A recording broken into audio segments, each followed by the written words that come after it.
doctor, Dr. Smith. We're going to do some questions and answers with this brilliant gentleman about this water machine. So I know in your past, you didn't really get excited about this water. You weren't recommending it to people, and something changed. Can you tell us a little bit about that story? Well, you see patients come in and they tell you stuff, and you can learn things from the medical journal. And if you're smart, one of my best mentors was Dr. Corrado, and he said, listen to patients. And patient after patient would tell me, I got better when I was on this alkaline water, Kangen water. I'm not sure how it works, but it must be doing something. And then I actually studied a little bit about how the machine works, and its various phases. You can do different things with different settings. In fact, sometimes you don't want alkaline water, you want acid water to do a job, like to kill a virus or a bacteria. Then you need alkaline water to sort of calm everything back down again. So you have a machine that can both sterilize and then clean and then repair.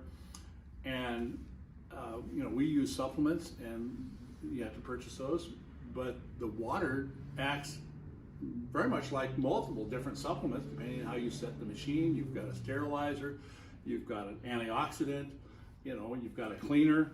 You can do all these things with one machine, and you don't have to pay for it over and over again. That is a good point. Now, what would you tell somebody that was more skeptical and they are drinking a lot of tap water? Maybe they don't even drink a lot of water in general. How would you get around this being skeptical over this water? Well, the simplest thing is go look at what's in your water, and if you get a report, find out what's in there. And if you get that, you should be pretty scared about drinking that. I wouldn't drink. I don't drink tap water. Good. Unless I absolutely have to. But right. And I know you've done a lot of research on this water, and you can go on PubMed. You can pull up thousands of articles. Yeah, I just pulled what's hydrogen water. So I usually expect to see Mary's blog. Here's all the good things about this hydrogen water. So I use PubMed. So what's on PubMed? That's the official government or studies published. These are scientific studies, and they're peer reviewed, and they're on PubMed. So the first one I looked at was the effect of hydrogen water on patients getting radiation therapy. And they were looking at the quality of life when they're on the hydrogen water versus the controls. And the quality of life was considerably better on those getting the hydrogen water. Why? Because ionizing radiation is about the most oxidizing thing you can do, and it causes a lot of peripheral damage. And so the hydrogen water came in and just repaired all the other stuff and the collateral damage, if you will, because it's pretty hard just to focus just right on the cancer cell. There's a lot of other damage that gets done, and the hydrogen water was able to, neutralize that. And it's in fact, if you go to PubMed.gov and put in benefits of hydrogen water, I think it's the first article that come up. It's pretty long, and it's a lot of technical data, but you can see it's a well-studied document. So the people that are skeptical, they need to research it, because there is so much science that backs hydrogen up and how this water works. That's right. And so what about, you see people with those little pills that you can put in your water that make hydrogen water. Then you have the recurring expense of all those, and then taste that's really not good. So tell us the benefit of why you'd want this in your water and have your water filtered, and then have the opportunity to have this unit with all the different waters versus just buying that. Yeah, I showed you some today. It's a magnesium compound that you put in the water. It creates the hydrogen. You have to put it in there, seal it, and sort of let it bubble up, and then you've got hydrogen water. The one I have doesn't taste that bad, but I have tasted other companies. This has sort of been coming of age in the last few years. You go to a conference, and all these vendors, and they sell these, hydrogen water, just like you'd get, a nutritional thing, a drink. And so I got some, and I opened one bottle of it. I couldn't finish even one bottle of it. It was so horrible.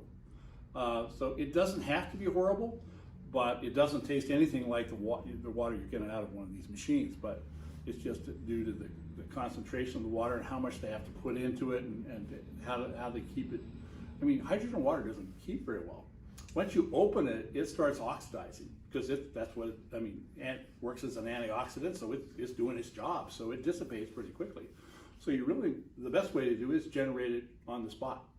Awesome, good. And now talk about this antioxidant versus the food-based antioxidants and the differences. Well, they're food-based you need lots of different kinds of antioxidants. We know that if you give just one antioxidant, there have been several studies on lung cancer, like vitamin A or beta carotene. You just gave high doses of that one, actually increased the cancer rate. So the way this works is you have a hot electron and then you hand it down like a staircase. So it generally loses its charge. But if you have a missing step, then all the electrons accumulate there, and that antioxidant becomes an oxidant. So you need different ones. So that's what the plants do, and that's why they're usually given in chains, different things, so you can move that electron down. But hydrogen is a universal donor because you're taking hydroxyl, which is our main free radical, and turning it into water. And the beauty of that is it goes everywhere because it's a tiny little molecule. It can get in the brain. Some of our antioxidants don't get in the brain. We have to give precursors and we have to make them in the brain, sort of mix them up there. But hydrogen goes everywhere. And so one of the other articles was on brain trauma, post-traumatic stress and concussions. Hydrogen gets in there and does a job. Wow, that's awesome.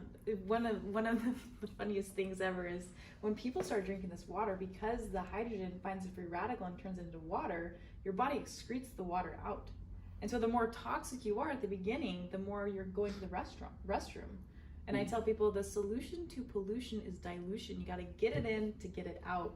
And so if you do drink this water and you start experiencing that you need to go to the bathroom rapidly, it's all those free radicals getting out of your systems. Your body's cleaner and it's more detoxed. Yeah, toxins get trapped. They get trapped in cells that can't get out, and because there's charges around them. There's a whole syndrome called CRPS where people have a sprain on their ankle and they have excruciating 9-level pain and it doesn't go away. It's because those toxins are trapped. So one of the things that you may experience when you start using this water, you don't want to start using it full bore because we have what's called a Herxheimer reaction, and that's when you've got this body full of toxins and you want to get rid of them, and you take all this stuff and you start getting rid of them, but they sort of hit you on the way out, so you feel like you got the flu. It's totally preventable just by going slow. But if you do something like experience like that's a good thing because you know that this is working. You can feel those toxins that they're going out, and then we give people IVs. We say the best thing that happens is you'll feel bad because when we know we've probably removed too many toxins too fast. But that's a good sign. We just have to slow it down, but we know it's working. Yes, and that's one of the mistakes I made at the beginning is I gave a lot of people the highest level, not realizing the true benefits of this water and what it can really do. And I've seen people from years ago that come to me and they're like, oh man, that's that water. I remember you gave me that several years back and it made me extremely sick. Or they got a headache, or they had to rush to the bathroom. I know we can store, how many pounds of fecal matter can we store in our colon? I don't know, but I had one lady that came in. She had one bowel movement a month. Wow. I had my first colonoscopy when I was 21, and it would be a week before I go to the bathroom. Oh, wow. And then when I did, I'd have blood in my stools, and I was put on stool softeners. And when I got the water machine, I was like, wow, what a relief this is to my body. Oh yeah. And I know just from learning from all the doctors throughout the years, Dr. Shinya, who developed the polypectamine and co-invented the colonoscopy, he has a book called The Enzyme Factor. And he talks about if you're not going to the bathroom once or twice a day, you have yeast, bacteria, funguses that are feeding on that fecal matter. And then there's a waste from their body that leaves its waste inside of our body that leads to disease of all types. Oh, sure. Yeah. And can you speak on that it's at all? It's just like a little brewery down there. Right. So what are some of these symptoms that people get from not having proper digestion? Well, bloating probably is the one, and fatigue, especially after eating, gas, and constipation. The colon requires butyrate to run, and if they don't have enough of that, they get low on energy. But the big one comes actually not in the colon, but in the small bowel. where it gets leaking, and then they get autoimmune disease because the membranes break down and the food and bacteria and whatever particles get into the blood. And then if you have tissue that looks similar to those, the body will attack that. Like Yersinia, for example, that was the bug that caused the plague. In Europe, we have a form of it in our gut. And the number one cause of thyroiditis is leaky gut. They see the Yersinia, and the thyroid looks like the Yersinia, so you get that. So if you treat the Yersinia allergy, the thyroiditis goes away. And then same thing for a rheumatoid, Proteus and Klebsiella. Those bugs are associated with rheumatoid arthritis, all coming from a leaky gut. So if you can stop the leaky gut and keep the bacteria where they belong, you're going to solve a lot of the problems rather than having to give drugs that cost $3,000 and knock out part of your immune system to get rid of the autoimmune problem. Let's talk about acid reflux. I know I've seen so many people out the years, and there is one clinical study on PubMed that talks about alkaline water being a huge benefit to people that have acid reflux. Many years ago, I remember I had a lady that used to go to Costco and she'd buy a huge Tums container, and she would go through that once a week, the huge container. And she would actually make the remark that before this water, she would remember burping up fecal matter. It would get that bad. After being a month on the water, she lost tremendous amounts of weight, mostly due to all the waste that was being eliminated. But talk about these acid reflux drugs and what they're doing to people. Well, if you read the fine print, most of them have a warning not to be on them for more than about a month. I was impressed. There's free seminars they send it, you can go to, and so they were talking about these H2 blockers, but we're talking about to control the acid. They basically destroy the pump. So I asked the question, how long should people be on these proton pump inhibitors, given that the FDA says you should only be on them for about a month? Oh, forever. No wonder they were free, and every subject in there had a drug associated with it that you would take forever, which is the way Big Pharma makes their money, is keeping people chronically ill and covering up the symptoms. So that acid is necessary to absorb B12. So you're on those drugs for a long time, Alzheimer's. Really? Because that's B12. Well, just and not as necessarily directly B12, but there's an association between those drugs and increased risk of Alzheimer's and some other diseases as well. Wow. So, we're supposed to make acid. So blocking the acid is blocking the absorption of B12. It's blocking the breakdown of proteins. Okay, most people don't make enough acid, which seems like, well, that doesn't make sense. Why would I have? Well, why do we eat salad? Well, bitters, it causes the secretion of stomach acid. So you eat that, and your stomach sort of works like your toilet. When you flush the toilet, the water goes down, and then the valve shuts, and then the water comes up, and when it hits the top, the float goes up, and the water stops going in there. Well, your stomach works the same way, but if you don't have enough acid in there, the pump's sitting there, drip, drip, drip, drip, drip. And so no wonder you have reflux, right? Because you can't turn off the pump. So when we're treating it, if we're treating it with a supplement, we would give them acid. So that they have, with their food, so they have enough acid to digest their food and then shut off the pump. Well, I was reading the brochure on digestive stuff. They just give them the acid in the water. Yes. Yes, and so... You're killing my sales. Right, because there's a certain water you take with your meals to help with absorption, digestion, add more acid. And it's a misnomer. A lot of people believe that they should drink a lot of water with their meals so that's going to keep them full. But what it's actually doing, it's diluting all that stomach acid, and your body has to work harder to create more stomach acid so it can properly break down the valve and close that valve. So now you have more alkalinity in there. It's not killing all the bacteria, you're not creating enough acid, and your body is not absorbing your nutrients. So I always tell them the best time to drink this water, or any water, is 30 minutes before you eat and 30 minutes after you eat. When you're eating, you should be eating and not drinking a lot of liquid because it's diluting your stomach acid. That's right. I mean, you have all these enzymes in there that So you get the acid, then as soon as it leaves the stomach, it goes to the duodenum, and all these bile and pancreatic enzymes are added. And then if you add all this water to it, you're just diluting the effect of those enzymes, and so they're less effective. And it's perhaps why we see malabsorption so prevalent. I mean, we do these studies that look at nutritional levels in people. It's rare to see anybody that passes.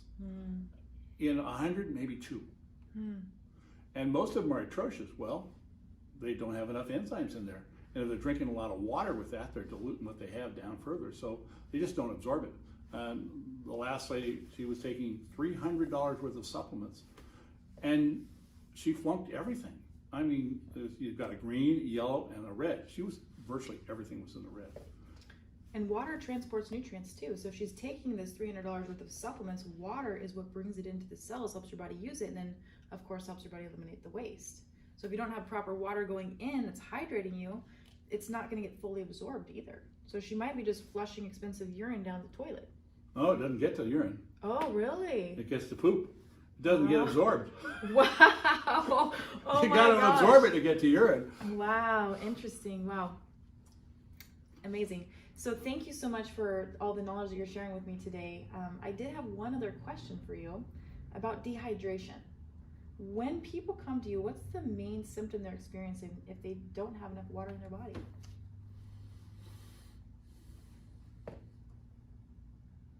Yeah, I'm thinking about that. Most people don't have enough water in their body. You know, the one easy way to tell if you have enough water is look at your urine. If you got dark, heavy urine, you're dehydrated. And thirst is not always the greatest indicator because it sort of lags a little bit. But I just ask them how much water they're drinking, and you know, if they're hurting, if they've got a lot of aches and pains, typically they're a little bit dehydrated. And I usually recommend or tell people a half an ounce per pound of body weight per day minimum, and they can go all the way up to 3/4 of an ounce or even an ounce as long as they're taking good quality minerals going in as well. Is that about what you would let them have hydration? I don't know. Yeah. I just don't know the answer to that. And I don't think of it that way. Well, I know the Mayo Clinic did some studies, and they said the minimum requirement for water every day is a half an ounce per pound of body weight a day. So if you weighed 128 pounds, that would be half a gallon of water a day. Well, that's about right, yeah. Yeah.